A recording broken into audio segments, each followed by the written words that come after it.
So I will ask you, Professor, what does it mean to become aware of a conscious decision? What do deciding and intending actually mean, and can you decide to decide? Well, the way in which I get in everyone's faces at this point is that what does it mean that you've become aware of a conscious decision? Let's translate that into what does it tell us about free will? And where I am a major irritant is my conclusion is it tells us nothing about free will whatsoever.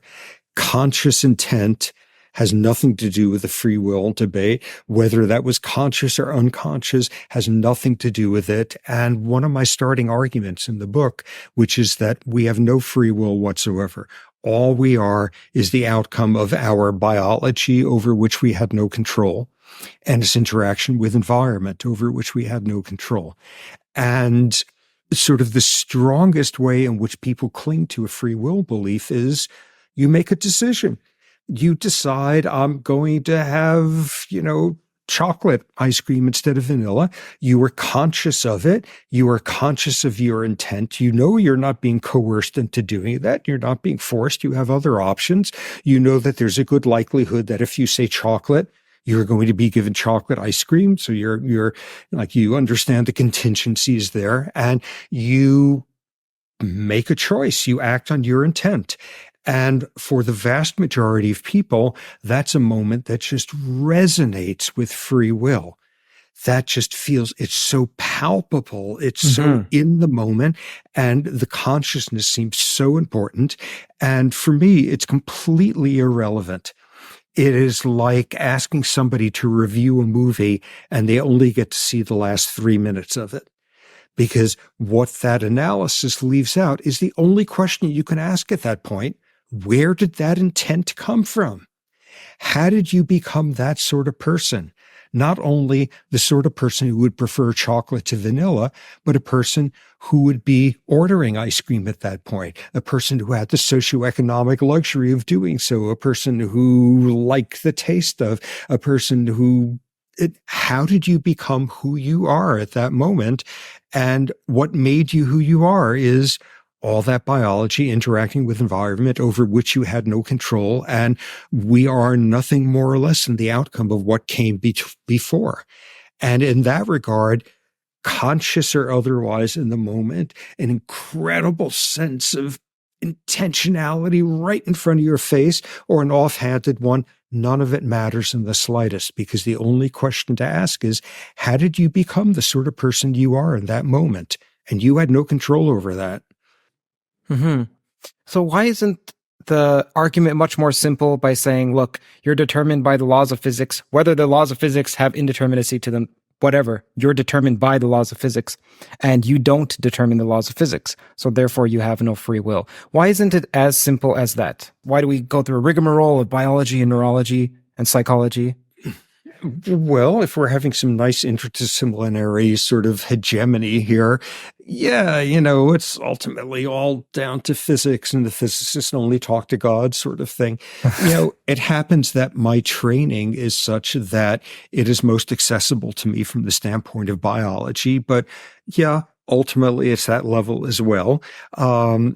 It doesn't mean there are not features of it at the biological level that could only be understood at the biological level, like any emergent system. And it's just been easiest for me over the years in terms of my training and proclivities to be like much more interested in the brain than in cosmology or something. But ultimately, it's the same exact thing.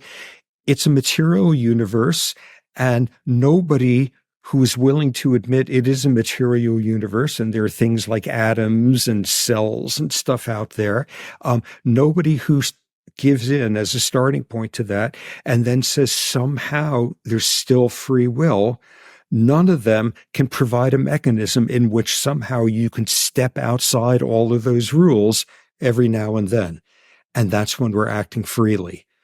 We're just biological machines. We're materialist machines. We are complicated ones beyond imagination. But yeah, that's all there is. And nobody arguing for free will can come up with something that does not rely upon a magical step of nonsense somewhere in the analysis. much of this comes down to the definition of free will. So what would be your definition of free will?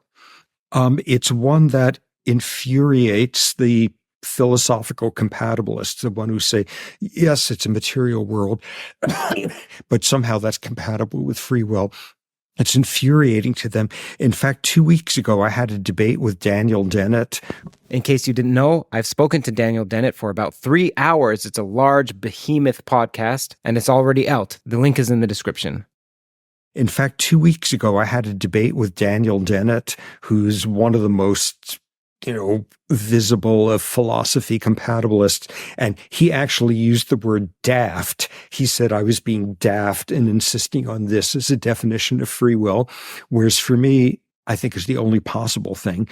Okay, so a behavior happens and you ask, why did that occur? Did that person just exercise free will? Where did that behavior come from? And you're asking what went on in the brain a second ago. But you're also asking what in the environment over the previous minutes to hours triggered that behavior. And you're also asking what did this morning's hormone levels have to do with how sensitive the brain would be to that? And then you're asking what have previous months been about in terms of neural plasticity? You're asking about adolescence and childhood and even fetal life, where what was going on then was directing the brain you had at this moment. You're asking something about genes. You're asking something about the culture your ancestors invented, because that was going to influence how your mother was mothering you within minutes of birth. And it turns out that makes a difference. Why did that behavior occur? Because of everything from a second ago to a million years ago. And how does one then define free will? If you want to prove there's free will, show me that this brain just produced a behavior, and show me it would have produced the exact same behavior independent of its history leading up to it, that moment. Change that morning's hormone levels, change the genome, change what the fetal environment was like, change the color of the socks that person is wearing today, change all of those. And if you still get the exact same behavior, you've just proven free will, because you've demonstrated behavior that is being an uncaused cause that is independent of its history. And you can't. And nobody who argues for free will can show how that occurs, because it is so embedded in this matrix of everything that got you to that moment that there's simply no wiggle room in there to say, and then for half a second, biology and the physical laws of the universe, it gets turned off for half a second, and then you decide to do what you do.